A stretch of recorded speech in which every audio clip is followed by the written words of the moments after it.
Selamat datang di media pembelajaran administrasi pajak. Pada video kali ini, saya akan membahas tentang ketentuan umum dan tata cara perpajakan. Adapun materinya adalah sebagai berikut.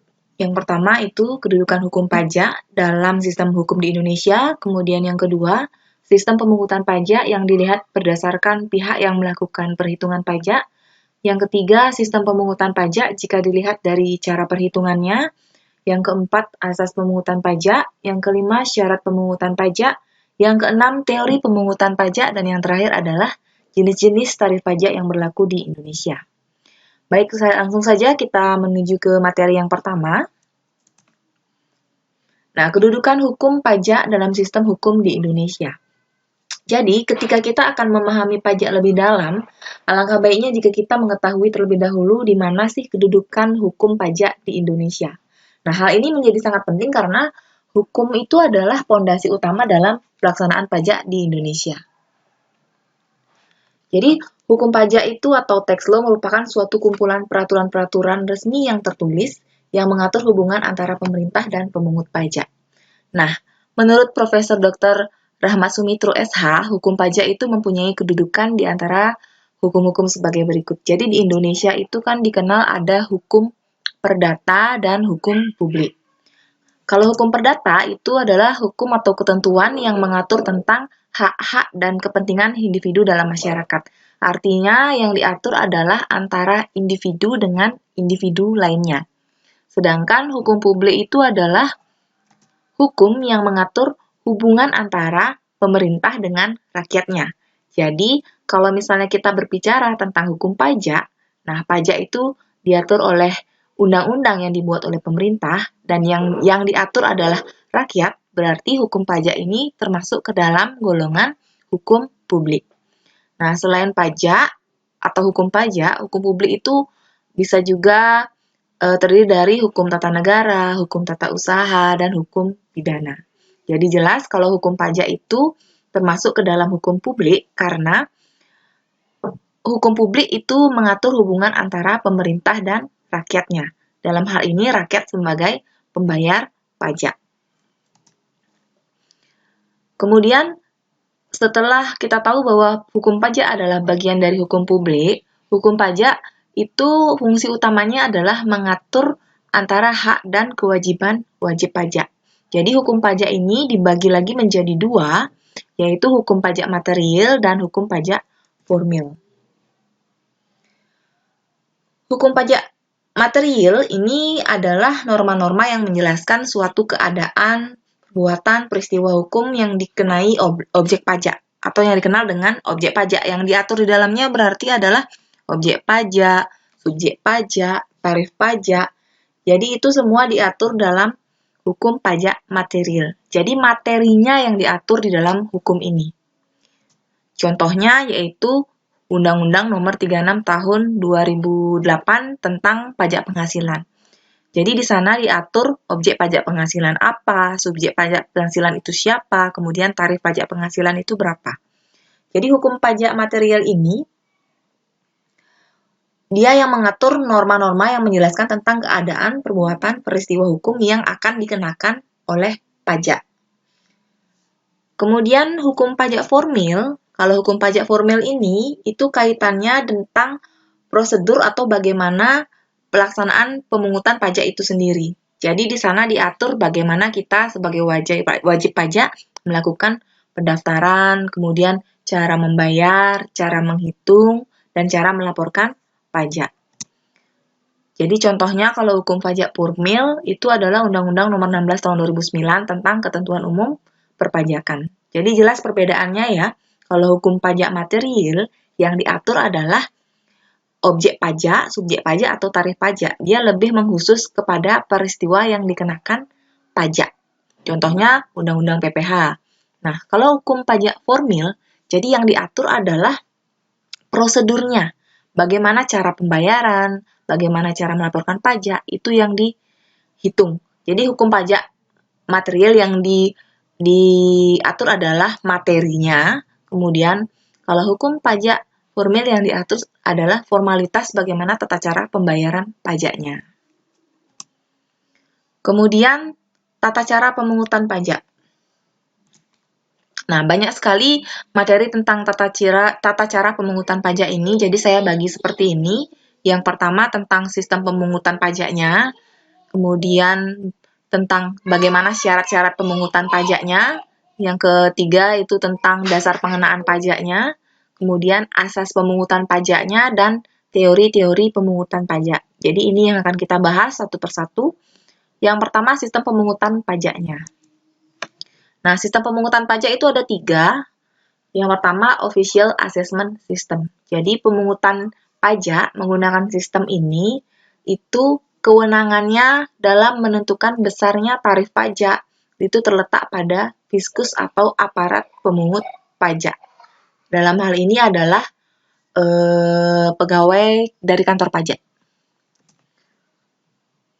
Jadi, ciri-ciri dari sistem pemungutan ini adalah pajak dihitung oleh petugas pajak. Jadi kita bisa datang ke kantor pajak, melakukan perhitungan pajak. Kemudian wajib pajak bersifat pasif, artinya kita tidak ikut serta menghitung karena kita sudah menyerahkan kepada petugas pajak. Kemudian hutang pajak yang timbul setelah petugas pajak menghitung pajak, itu diterbitkan surat ketetapan pajak. Jadi kita datang ke kantor pajak, meminta bantuan perhitungan pajak, setelah itu kita diberikan surat ketetapan pajak. Baru setelah itu kita melakukan pembayaran pajak. Jadi, kalau Official Assessment System ini, yang berwenang sepenuhnya dalam menentukan besarnya pajak itu adalah pemerintah, atau dalam hal ini dibantu oleh petugas pajak. Contohnya adalah PBB atau Pajak Bumi dan Bangunan. Jadi, kita sebagai wajib pajak, itu nggak perlu kita menghitung sendiri jumlah pajaknya, tapi kita cukup membayar pajak saja. Jadi kita datang ke kantor Dispenda, atau sekarang itu lebih mudah, bisa dilakukan pembayaran secara online. Ya, jadi kita tidak perlu susah-susah menghitung pajak. Karena jumlah pajaknya sudah dihitung oleh petugas pajaknya, kita tinggal membayar saja. Itu kalau sistem Official Assessment System, pemungutan pajak menggunakan Official Assessment System.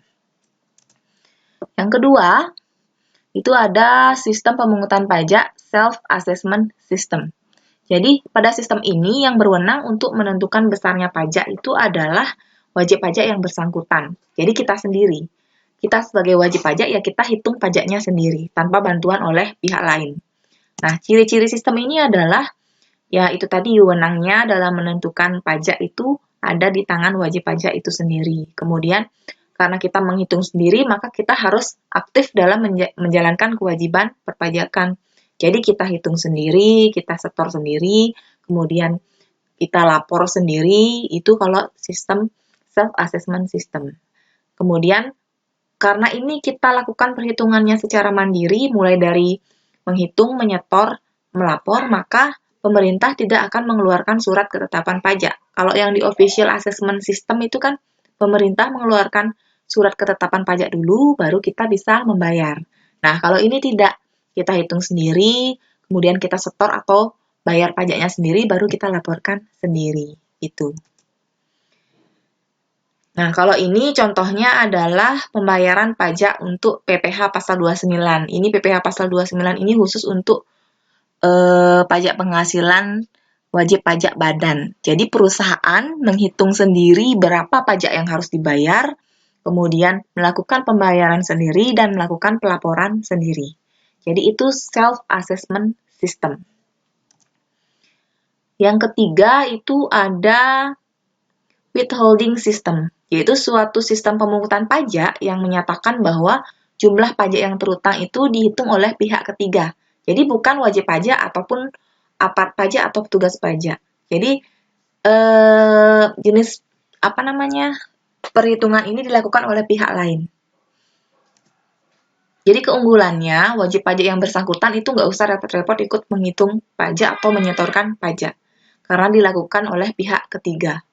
Kemudian kelemahannya, karena ini menghitung dan membayar serta melaporkannya dilakukan oleh pihak ketiga, jadi rawan sekali terjadi penyelewengan. Ya, kemungkinan saja jadi karena bukan kita yang bayar, jadi kemungkinan pajak yang harusnya kita bayar itu tidak disetorkan ke kas negara. Itu kelemahannya. Nah, contohnya kalau withholding system itu adalah pemotongan pajak penghasilan karyawan. Jadi yang motong itu adalah bendahara. Jadi ketika kita mendapat penghasilan yang kita terima itu pasti sudah bersih dipotong oleh pajak. Nah, yang motong siapa? Biasanya yang motong itu adalah bendahara. Bendahara inilah yang tergolong ke dalam pihak ketiga. Itu. Jadi itu tadi ada 3 sistem pemungutan pajaknya, itu dilihat dari siapa yang melakukan kewajiban pajak. Ya, kalau official assessment system itu dilakukan oleh Fiskus atau petugas pajak atau pemerintah. Kalau self assessment system dilakukan oleh diri sendiri wajib pajak. Kemudian withholding system ini dilakukan oleh pihak ketiga, bukan wajib pajak, bukan juga petugas pajak. Oke, langsung saja kita menuju ke materi selanjutnya. Nah, selanjutnya sistem perhitungan pajak itu berdasarkan dasar pengenaan pajaknya. Jadi ada 3 stelsel. Ada 3 stelsel yang akan saya jelaskan di sini. Yang pertama ada stelsel real. Stelsel real. Stelsel pajak itu adalah sistem pemungutan pajak yang digunakan untuk menghitung besarnya pajak yang harus dibayarkan oleh para wajib pajak. Itu kita sebut dengan istilah stelsel. Nah, yang pertama stelsel real atau stelsel nyata. Nah, kalau dengan stelsel ini, jadi perhitungan pajak itu dihitung berdasarkan objek pajak penghasilan atau penghasilan yang nyata atau objek yang nyata. Pemungutannya dilakukan pada akhir tahun setelah penghasilan sesungguhnya diketahui. Jadi ini khusus untuk pajak penghasilan. Jadi yang dihitung adalah pajak berdasarkan penghasilan atau objek yang sebenarnya. Itu. Berapa dapat penghasilan atau kapan dapat penghasilan, baru saat itu kita melakukan perhitungan pajak. Itu kalau stelsel nyata atau real. Misalnya dalam sebuah perusahaan, kan kita belum tahu berapa, misalnya ditanya penghasilan tahun 2019. Nah, itu kan kita tahu penghasilannya pada akhir tahun kan, setelah kita membuat laporan keuangan. Jadi, kalau menurut stelsel ini, kita menghitung pajak, kemudian membayar pajak, menunggu tahun itu berakhir, supaya kita tahu berapa penghasilan per tahunnya. Itu stelsel real. Nah, kalau stelsel anggapan, itu perhitungan pajak pengenaannya itu didasarkan atas sebuah anggapan yang diatur oleh undang-undang. Jadi kita tidak menunggu akhir tahun atau tidak menunggu berapa sih penghasilan sebenarnya yang kita terima. Jadi biasanya kalau di Indonesia untuk perhitungan pajak jika menggunakan stelsel anggapan itu kita anggap penghasilan yang sekarang itu sama dengan penghasilan tahun sebelumnya. Itu kalau kita pakai stelsel anggapan. Jadi kita hitung pajaknya berdasarkan anggapan. Kira-kira penghasilan tahun ini sekian, baru kita hitung pajaknya. Kemudian yang ketiga yaitu stelsel campuran. Nah, inilah yang diberlakukan di Indonesia. Jadi Indonesia itu menerapkan stelsel campuran. Jadi kombinasi antara stelsel nyata dan stelsel anggapan. Nah, seperti ini perhitungannya. Kan kita dalam sebuah perusahaan untuk menghitung pajak penghasilan itu kan seperti saya ucapkan tadi harus menunggu dulu akhir tahun, tutup buku kan. Tutup bukunya akhir tahun, baru kita tahu penghasilan tahun ini berapa. Kan tidak mungkin kita tahu penghasilan tahun 2020, pada kenyataannya tahun 2020 itu belum berakhir. Jadi kita menunggu, nggak mungkin kita menunggu untuk membayar pajak, sehingga nanti kalau berdasarkan stelsel campuran ini, di awal, kita hitung dulu pajaknya menggunakan anggapan. Jadi, anggapan bahwa penghasilannya sama dengan tahun lalu.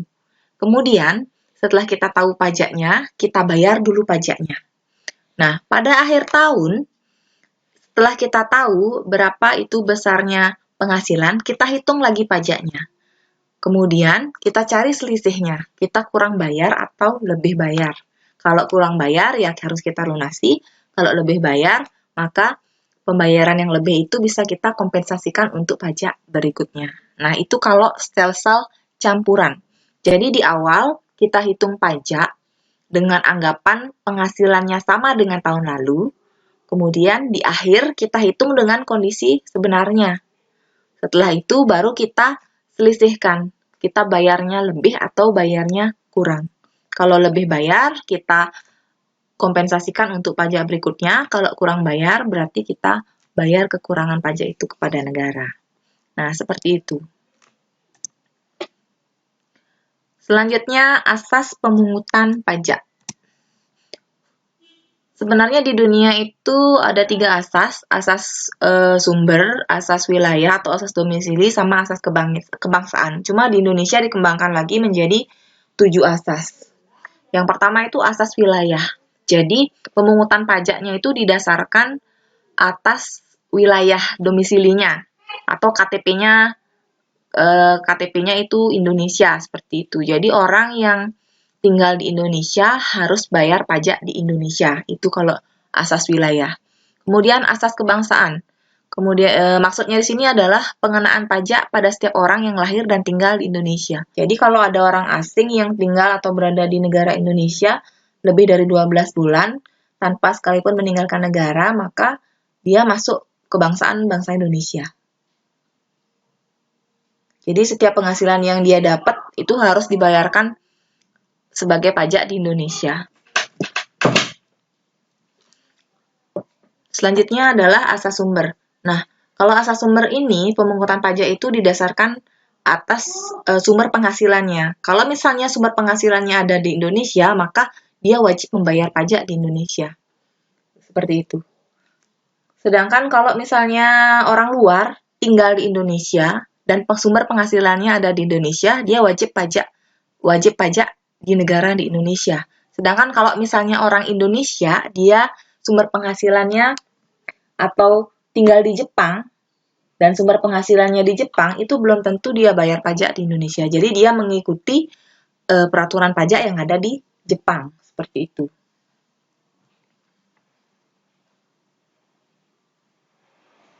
Nah, beda lagi kalau misalnya dia orang Indonesia, kemudian bekerjanya di luar Indonesia, tapi penghasilannya digunakan untuk kehidupan di Indonesia. Nah, itu kena pajak.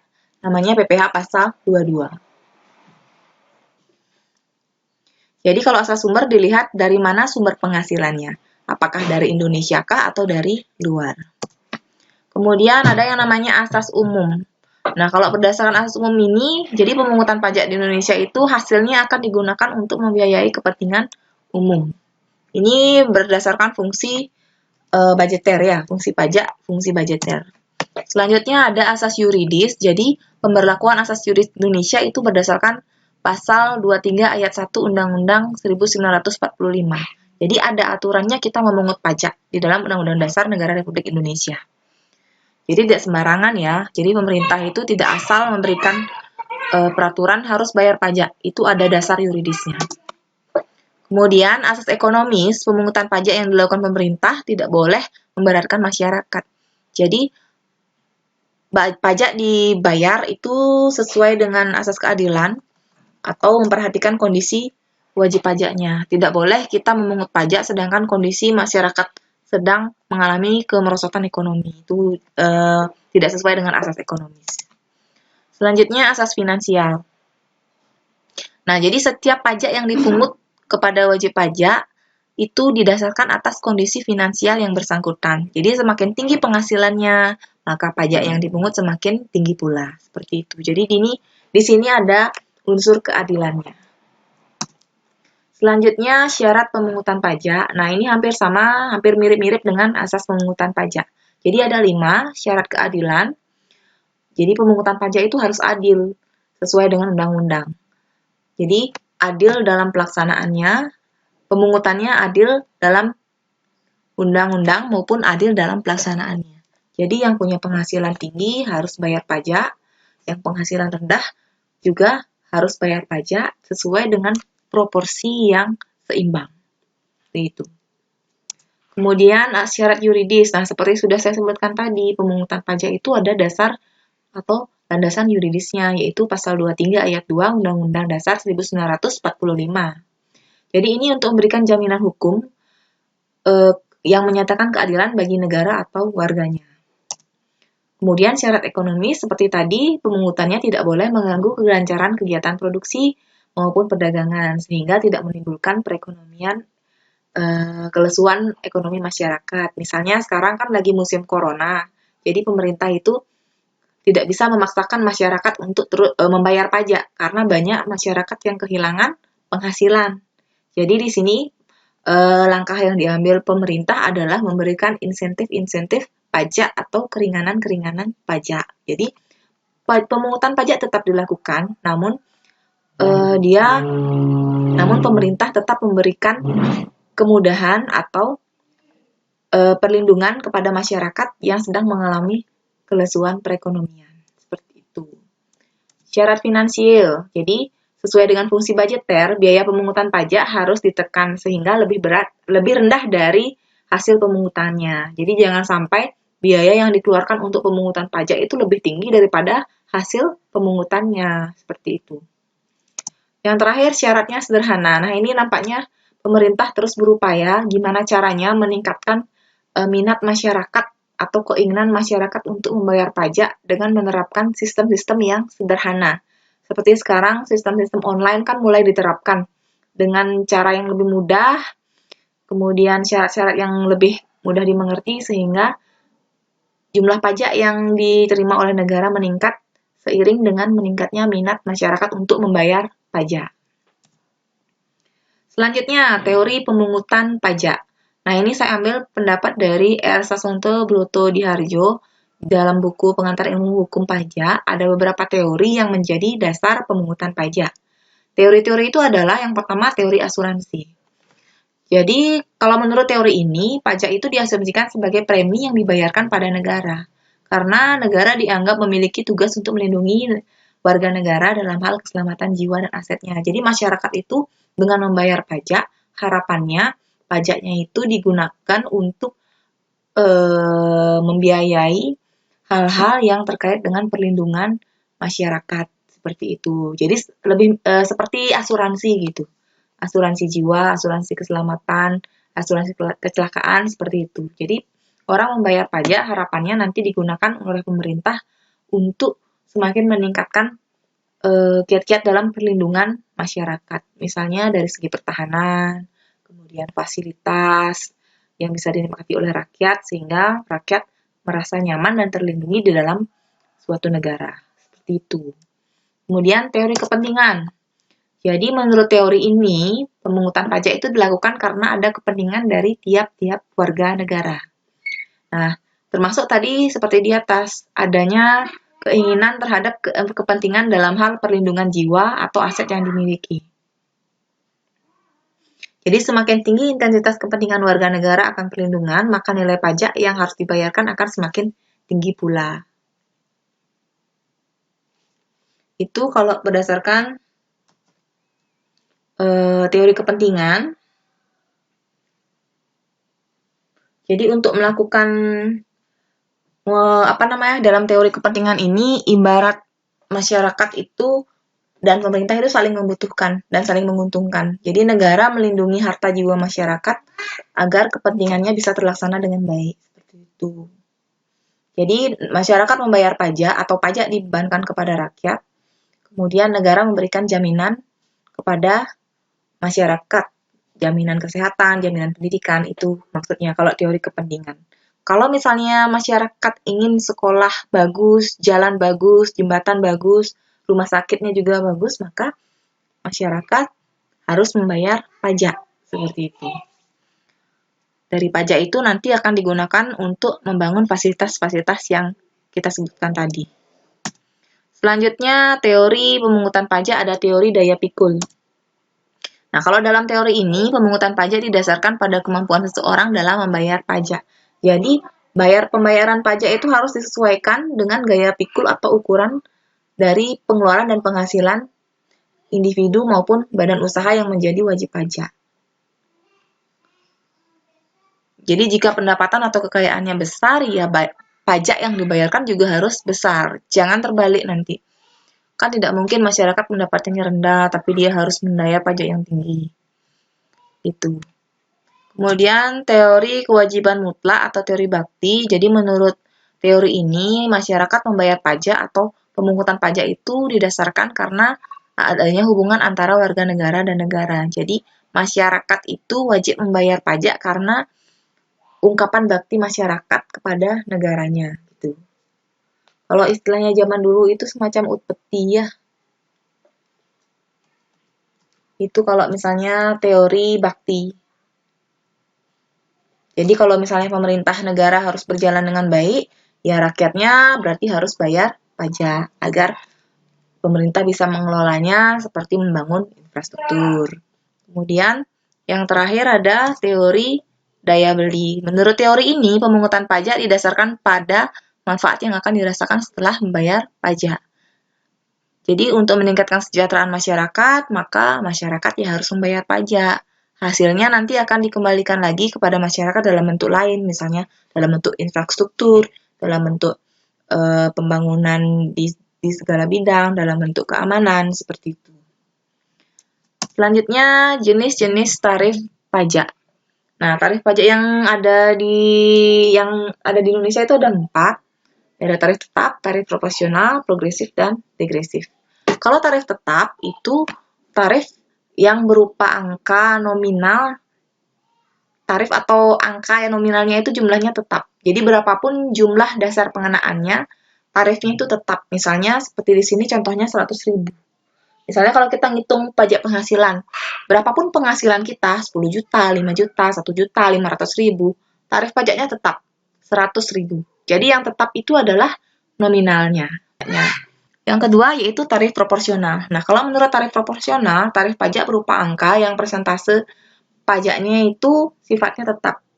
Jadi berapapun besarnya dasar pengenaan pajak, persentase pajaknya itu tetap. Pajak selanjutnya adalah tarif degresif. Jadi menurut tarif ini, jumlah persentase pajaknya itu semakin kecil apabila dasar pengenaan pajaknya semakin besar. Jadi dia berbanding terbalik. Contohnya, misalnya kita ambil contoh pajak penghasilan. Penghasilannya semakin tinggi, jadi tarif pajaknya semakin rendah. Itu. Nah, untuk tarif ini jarang sekali ada yang menggunakan, karena sangat merugikan bagi si penerima pajak. Kalau bagi pembayar pajak, juga merugikan. Masa tarifnya yang paling rendah tapi bayar pajaknya tinggi. Ini kan kesannya tidak adil, seperti itu. Selanjutnya yang keempat yaitu tarif pajak progresif. Nah, ini yang sering diterapkan di Indonesia. Yaitu tarif pajak berupa persentase yang semakin besar apabila dasar pengenaan pajaknya semakin besar. Jadi, semakin tinggi penghasilan, semakin tinggi pajaknya. Ini adalah pajak yang paling adil.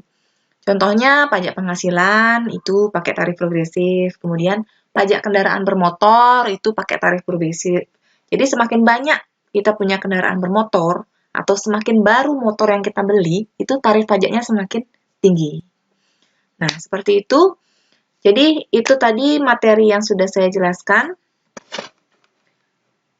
terkait tentang tata cara perpajakan dan sistem pemungutan pajak, serta bagaimana kedudukan hukum pajak di Indonesia.